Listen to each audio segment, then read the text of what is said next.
কৃষ্ণা, রাধে রাধে।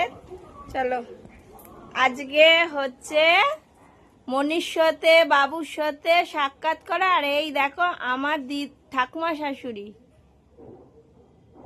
এই যে আজকে 5ই শ্রাবণ, উনি 21টা বছর, আজকে জন্মদিন ওনার। আমাদের সাথেই আছে কিন্তু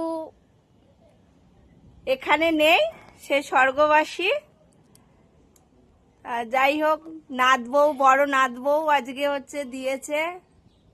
ঠিকঠাক দিয়েছিস তো? বুড়ির মিষ্টিটাই দেখা যাচ্ছে, মিষ্টিটা দেখা যাচ্ছে। লাড্ডু খেতে ভালোবাসতো, পাউরুটি খেতে ভালোবাসতো। তা চলো, ছোট নাত বউ 21 বছর হচ্ছে ঠাকুমার জন্মদিন। 21 বছর পর ছোট নাত বউয়ের দেখা দিয়েছে। তাও একটু অসুস্থ, এই যে এখানে